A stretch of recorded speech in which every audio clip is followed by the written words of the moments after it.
Paris wasn't just loud, it roared. It roared with honking cars on narrow streets, with scooters weaving through pedestrians, with impatient voices that somehow still sounded elegant, and with tourists whose suitcases seemed engineered to hit every crack in the cobblestone.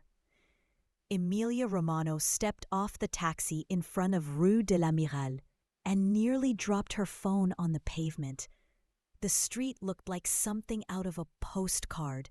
Wrought iron balconies, creamy limestone facades, potted plants spilling green over windowsills. Paris was supposed to be magical, romantic, breathtaking. But Paris was also overwhelming. Overwhelming in that please slow down, I'm still breathing kind of way.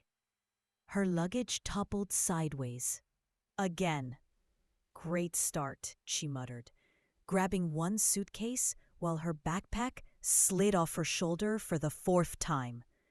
She pulled her oversized red suitcase toward Rue de la Roquette, the small street where her new apartment, her new life, waited. It was a narrow road framed by Haussmann buildings glowing honey gold in the morning sun. The balconies were wrapped in black wrought iron. Half the windows had boxes overflowing with flowers that looked as though they'd been arranged by some impossibly elegant Parisian grandmother. She stopped halfway down the street to catch her breath, adjust her hair, and remind herself why she was here. It wasn't just the internship at Maison Lumière, though that was huge. It wasn't just the chance to finally build a fashion career, though she dreamed of that since she was 9. It wasn't even to prove her mother wrong, though admittedly that was a small bonus. It was because she wanted to start over, properly, boldly, in a city that didn't know her past mistakes or her last heartbreak. She took a deep breath and whispered to herself, "Don't panic. Don't overthink. Just walk."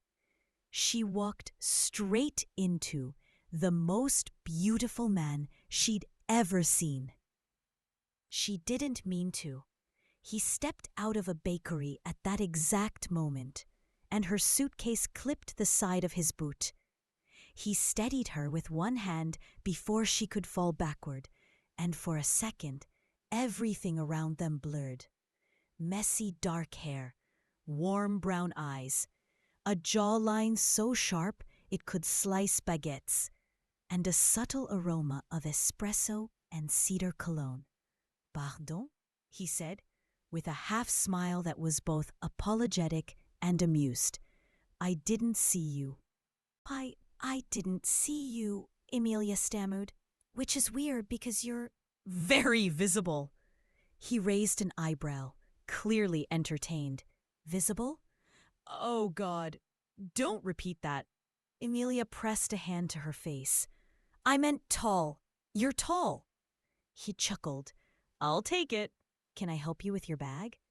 She shook her head so quickly her ponytail smacked her in the cheek.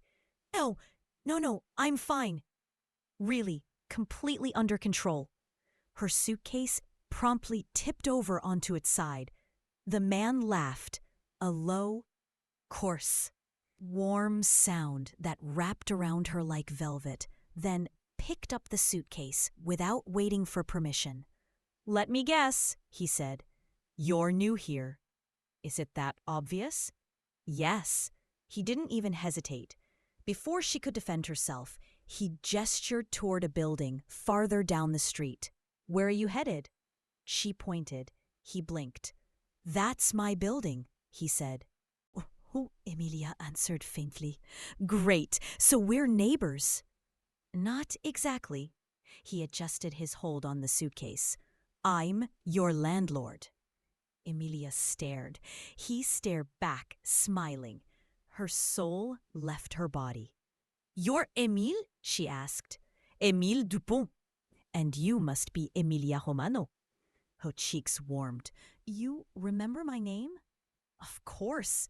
He tilted his head. You emailed me 16 questions about the apartment. She turned bright red. In her defense, she had needed all that information. He led her into the courtyard, a pretty square with ivy on the walls and a tiny stone fountain in the corner. Emilia inhaled the scent of jasmine, dust, and warm stone. It smelled like something ancient and alive. Follow me, Emile said, heading toward the elevator. Calling it an elevator was generous. It was more like a glass and metal cage, barely wide enough for one person, plus a small bag. You can take it, he said. I'll take the stairs. You're sure? It's full. He glanced at her suitcase and smirked. I'm sure. She stepped inside, gripping the tiny brass rail as the old machinery creaked to life. While she ascended, she stared through the glass and watched Emile climbing the stairs in smooth, effortless strides. Of course he's athletic, she thought miserably. Of course. By the time she reached her floor, he was already waiting. You really weren't kidding, she said. I told you. He winked. Her knees nearly buckled.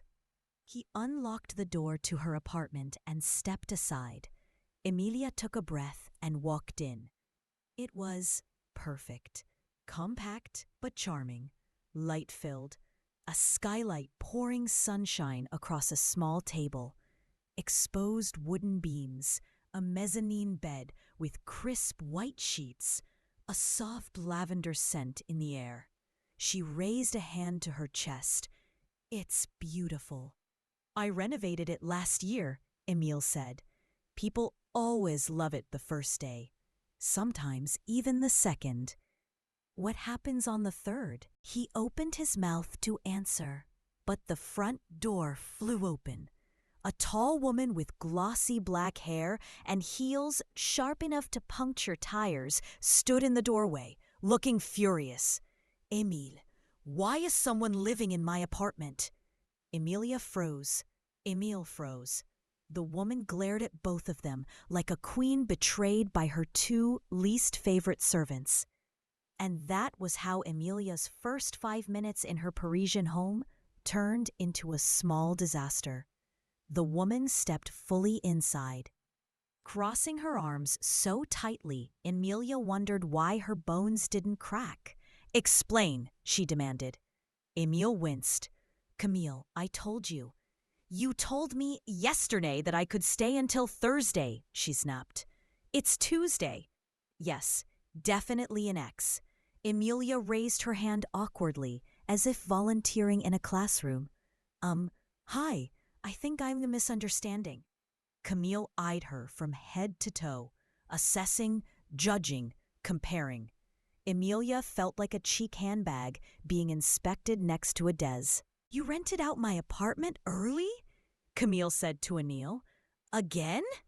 Not again, he said. Just this time.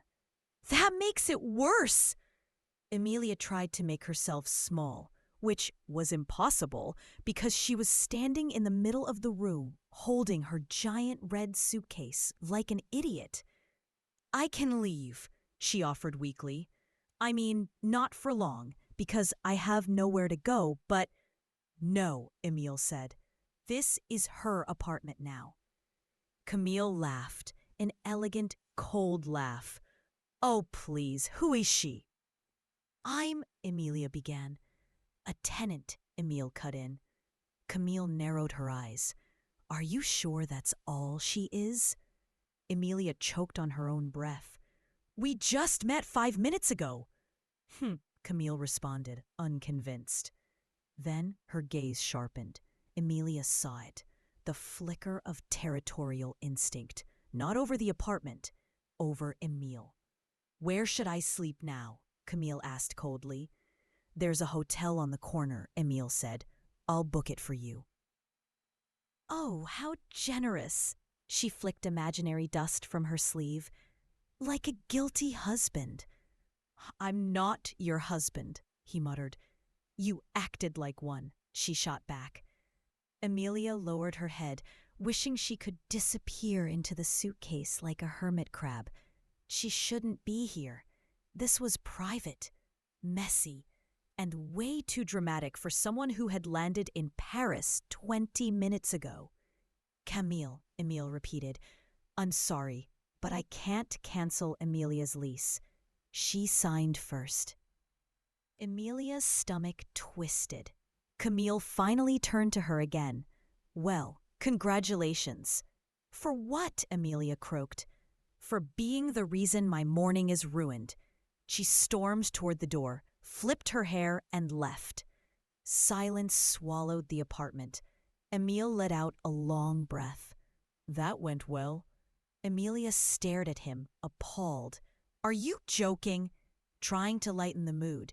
Your ex hates me. She hates everyone. Don't take it personally, he said. Then he paused. Actually, no. She likes waiters who flirt with her and small dogs that don't bark. Great. So I'm less likable than a silent chihuahua. He laughed softly. You'll be fine. She shook her head, then crouched to unzip her suitcase. Her hands were trembling. Emilia, he said gently, I'm really sorry. I should have told you she was still here. It's my fault. You don't have to apologize, she mumbled. I'm just embarrassed. Don't be. Honestly, she's dramatic even for French standards. She cracked a tiny smile. That's comforting. He hesitated, then added, If she gives you trouble, tell me. I'll deal with it. Emilia nodded, though she doubted Camille would bother returning. The woman looked like she had a private jet waiting for her, or a billionaire to argue with. Anyway, Emile said, stepping back, I'll let you settle in. I'm downstairs if you need anything. Dot. She sat on the edge of the bed and exhaled all the air she'd been holding since she arrived. Her first hour in Paris had involved a fall, a stranger catching her, said stranger turning out to be her landlord, meeting his glamorous, furious ex, being compared unfavorably to a small dog, and almost crying. It was not ideal, but it was something. And despite the chaos, her heart fluttered with excitement. I'm here, she thought. I'm really here. 2 hours later, Emilia had unpacked her life into the tiny apartment. Clothes folded in drawers, sketchbook on the small desk, and her lucky gold pen on the nightstand. She showered, changed into a simple white blouse and jeans, then opened the window. Parisian air, warm, fragrant, tinted with distant traffic and fresh baguette, swept into the room. She needed groceries. She needed coffee. She needed to pretend she hadn't humiliated herself in front of the most attractive man on the earth. So she grabbed her purse and headed downstairs. Outside, the street hummed gently. Vendors arranged flowers in buckets, children passed on scooters, and a couple argued passionately about something involving a cat. Emilia walked into the corner bakery. The scent hit her like a kiss. Butter, sugar, vanilla, warmth. Bonjour, mademoiselle, the baker said with a smile. She froze. Her French vocabulary consisted of 12 words. Bonjour, she replied cautiously. What would you like? She panicked, pointed at the first thing she saw. The baker handed her a large bag. She paid. She walked outside and realized she had bought a baguette the length of her arm and 6 pastries. A woman passing by laughed. First day in Paris? Emilia nodded. Is it that obvious? You bought enough for a family of 4. Oh no. It's all right, the woman said. Paris makes everyone hungry. Emilia smiled. This, she thought, is a small victory. She walked back toward her building, only to find Emile on the steps, locking his bike. He looked up. Bonsoir, Emilia. Oh, is it evening already? Not quite, but you look settled. I bought accidental pastries, she said. That's very Parisian, actually. He nodded toward the baguette. You carry it like a local. Do locals carry food bigger than themselves? All the time. She laughed, really laughed, for the first time since she arrived. And in that moment, with the Parisian sun warming her shoulders, warm bread in her hand, and Emile smiling softly at her as if she were a pleasant surprise, Emilia felt something she didn't expect to feel on day one. She felt like maybe, just maybe, this city wouldn't break her. Maybe it would remake her. Paris has a strange way of revealing its tension, not with thunder or dramatic orchestral crescendos, but with small, elegant fractures that appear. For Emilia, the fracture arrived on a Thursday morning, the kind of Thursday that pretends to be peaceful. Pale sunlight, a quiet breeze, a café crème that tasted like a poem. She should have known it was suspicious. She arrived at Maison Belechance, the luxury fragrance house she'd just joined, feeling buoyant. Today, she was supposed to finalize the pitch for their upcoming campaign. The one she'd stayed up half the night refining with far too much coffee and far too much confidence. But the moment Emilia stepped inside, she felt it, like walking into a room just after someone slammed a door. Everyone whispered, phones buzzed. The tension had a scent, like cold metal and headache-inducing stress. And then she heard it. Emilia, said Celeste, her elegant but terrifying French supervisor. We need to talk. No good story begins with we need to talk.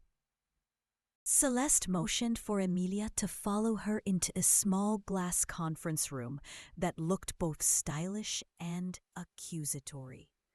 Emilia sat down carefully, placing her notebook on the table as if it might protect her. Celeste didn't sit, she stood, arms crossed, the universal sign of prepare to suffer. Did you approve this? She asked, holding up her tablet. On the screen, Emilia's draft campaign concept.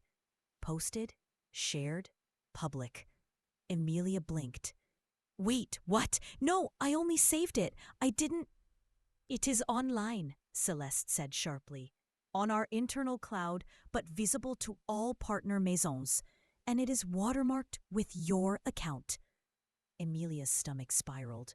Oh no. No. This was her ultimate nightmare, accidentally sending something before it was ready. I swear I didn't publish it, Emilia said, heat rising in her cheeks. Maybe the system autosaved. Celeste raised a hand to silence her. Autosave does not publish, she said. Your concept, it is interesting, yes, but it's risky, very risky. And the wrong person saw it. Emilia swallowed. Who? Before Celeste could answer, the conference door opened. Julien Mohel walked in, but not the Julien who laughed with her on the Seine 2 nights ago. Not the charming, tousled hair, warm-eyed man who flirted with her at a jazz bar. This Julien was crisp, polished, and visibly irritated. Great. Fantastic. Exactly what she needed. Workplace embarrassment plus romantic complication. I saw the concept, Julien said, dropping into a chair.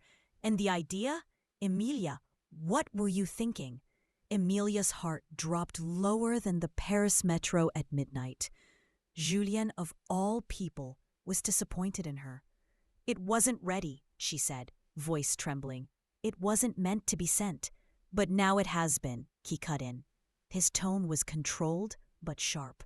The CEO already requested a formal review. Emilia looked from him to Celeste, panic spreading like spilled ink. I can fix it, she said quickly. Please, just give me a chance.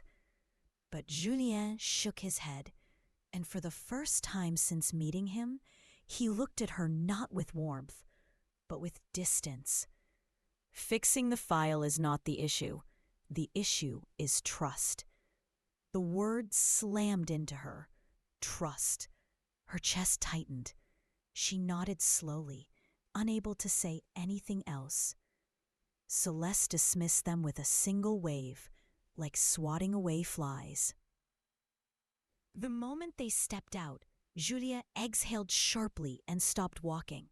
"Emilia," he said, rubbing the back of his neck, "why didn't you tell me you were working on a full concept alone? I could have helped." "I didn't want to bother you," she said quietly. "You already do so much." He laughed, not kindly. "You think helping with work is a bother?" He looked away. "You really don't understand how things work here." His tone stung. "Wow," she said, crossing her arms. "I'm sorry for being the clueless American cliché." He sighed. "That's not what I meant." "Sure sounds like it." Their eyes locked, and the air between them tightened. "Look," he said finally, "let's just focus on damage control. We'll talk later." Later. The worst word after "we need to talk." Julien walked off, leaving Emilia standing alone in the hallway, feeling like Paris, her magical Paris, had quietly turned its back on her. By lunchtime, everyone knew. Her concept trended on the internal Maison chat with memes. Her desk felt radioactive. And worst of all, Claire Beaumont knew. Claire, the glamorous, sharp-tongued influencer turned consultant. Claire, who already disliked Emilia on principle. Claire, who effortlessly embodied the Parisian perfection Emilia could only imitate. She approached Emilia's desk gracefully, placing manicured fingers on the surface as if she owned it. "I saw your idea," Claire said sweetly. "Very bold." Emilia forced a smile. "Thanks." "Oh, don't misunderstand," Claire added. "Bold is not always good." Emilia inhaled slowly. "Is there something you need?" Claire tilted her head. "Only to warn you, Paris forgives many things, but professional incompetence?" She clicked her tongue. "Très difficile." Then she walked away, leaving a trail of expensive perfume and malicious satisfaction. By late afternoon, Emilia had spiraled through embarrassment, fear, frustration, and a strong desire to crawl under a bistro table with a glass of wine. But the worst was still coming, because she made one more mistake. She went to find Julien and walked in on him talking to Claire, laughing with Claire, standing too close to Claire. Emilia froze just outside the office doorway. Claire brushed a hand lightly against Julien's arm. He didn't pull away. The fracture widened. This time, inside her. She turned around and left before they saw her. That evening, Paris looked too beautiful. Cruelly, unfairly beautiful. Rosy sky, twinkling Seine, soft golden lights. Everything glowing as Emilia felt herself dim. She walked aimlessly, passing cafés where people laughed, sipped wine, shared kisses.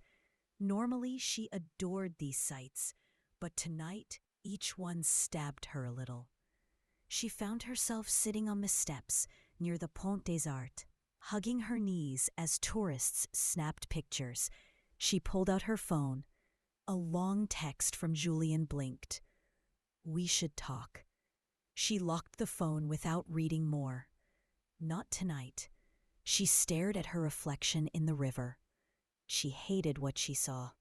Lost, confused, trying too hard, falling too fast for a man who might not care. When she finally went home, Mia was waiting. "Okay," Mia said, hands on hips. "Explain. Your aura is screaming." Emilia collapsed on the couch. "I ruined everything." "Work or romance?" "Both." Mia grabbed a bottle of wine without asking. "Start with the boy." Emilia groaned. "We had tension, spark, something. but today he looked at me like I'm a child who needs supervision. And the work disaster? Amelia explained everything. The accidental upload, Celeste's anger, Claire's smugness, Julian's disappointment. When she finished, Mia handed her the bottle. "I'm going to give you tough love," Mia said. "Okay?" "Sure. Stop acting like Paris is a test you're constantly failing. You are allowed to make mistakes." Amelia sighed. "Not here, not in this job. Especially here," Mia insisted. "These people live on drama. Use it." "Yeah, well," Amelia whispered, "I feel like the drama used me." Mia laughed softly, pulling Amelia into a hug. "You're not alone, babe. You have me. And Paris low." Slowly, Amelia's chest loosened. "But Julian," she whispered. "Forget Julian," Mia said. "Focus on Amelia." Easier said than done, but she would try.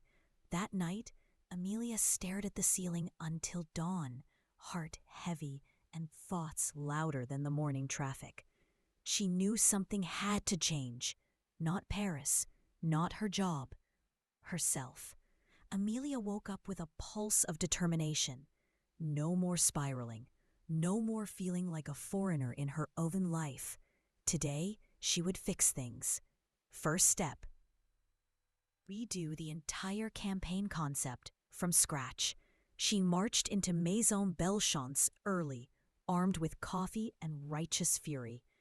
She set herself up in a quiet corner room and worked like a woman possessed. She rewrote, she redesigned, she reimagined. Instead of trying to mimic Parisian chic, she leaned into something else. Her perspective, her voice, her weird, bold, earnest heart. The new concept was emotional, vibrant, unexpected, a campaign about imperfections, chaos, and falling in love with unpredictability. Almost like her life.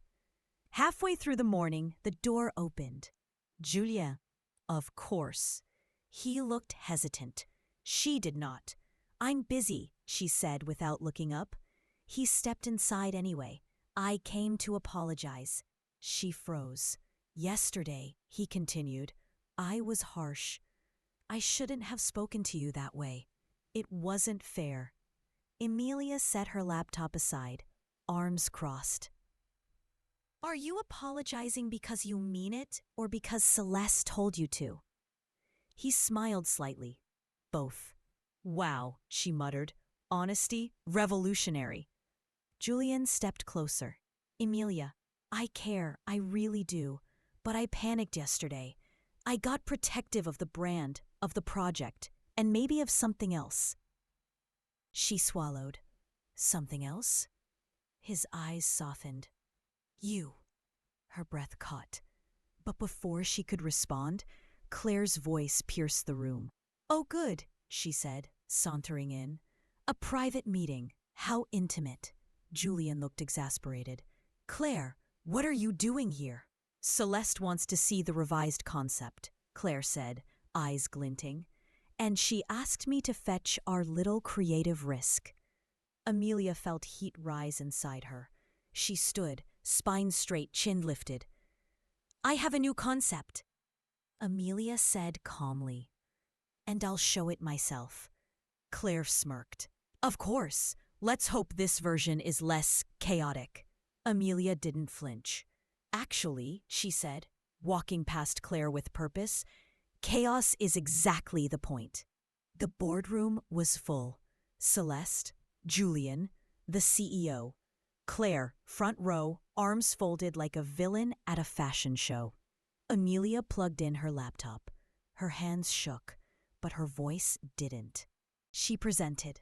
Slide by slide, she told a story, not of perfection, but of authenticity, of modern love and modern identity, of perfume as a celebration of unpredictable moments.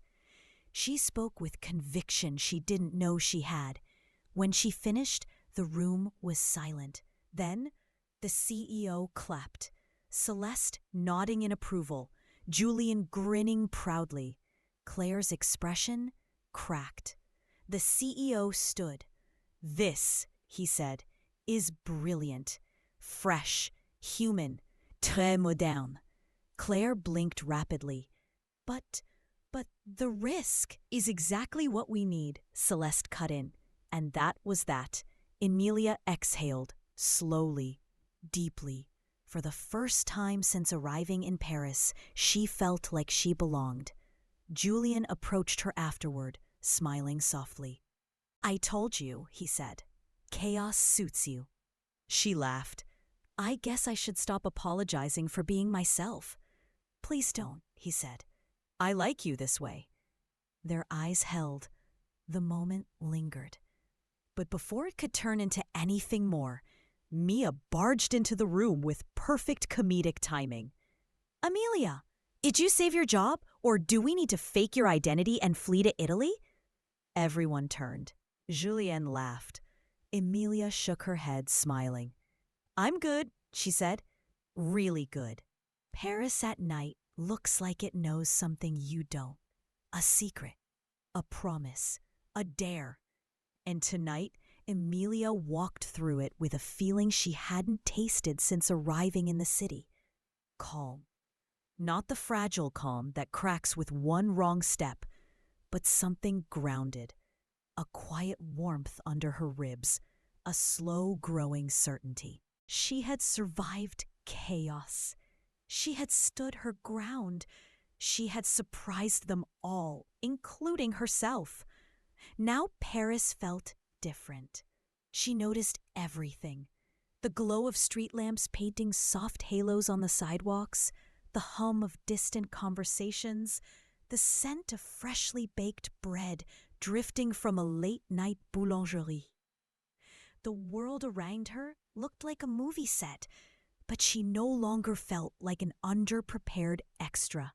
She felt like the protagonist. Mia had insisted on celebrating. "Victory demands wine," she declared dramatically. But Emilia declined. Tonight she needed air, silence, and maybe someone. She hadn't spoken to Julien since the presentation. They exchanged smiles. He had congratulated her again. Celeste had given her a rare approving nod. But the conversation they needed to have was still floating between them like an unanswered question. So Emilia walked toward the Seine, the city glistening around her, each step echoing with anticipation she didn't want to name. The wind carried the faint sound of music, street musicians on the Pont Neuf, playing something soft and nostalgic. It wrapped around her like a scarf.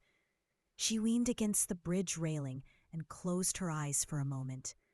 This was the Paris she imagined when she packed her entire life into 2 suitcases, and now she was living it, not perfectly, not gracefully, but fully. She opened her eyes and saw Julien walking toward her, not hurried, not hesitant, just coming to her. The way someone does when it feels natural. He stopped a meter away, slightly breathless, dark hair messier than usual, as if he'd run part of the way. "I hoped I'd find you here," he said quietly. Emilia raised an eyebrow. "How did you know?"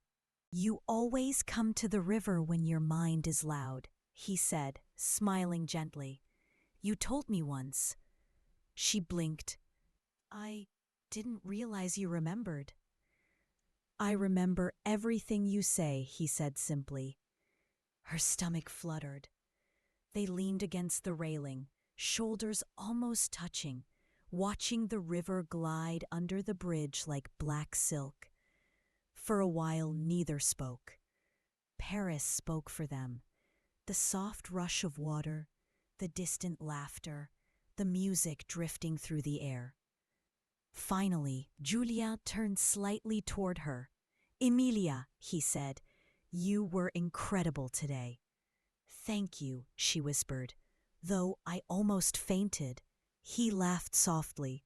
"You hit it well." She shrugged. "Maybe Paris is teaching me something." "What's that?" that perfection is boring, she said, and people who don't fit in sometimes shine the brightest. He studied her for a moment, the kind of gaze that feels like someone is reading your heartbeat, not your face. You did shine, he said. You were brave and honest and unapologetically you. She bit her lip, fighting a smile. You didn't always like that. He grimaced playfully. True, I panicked. I made assumptions.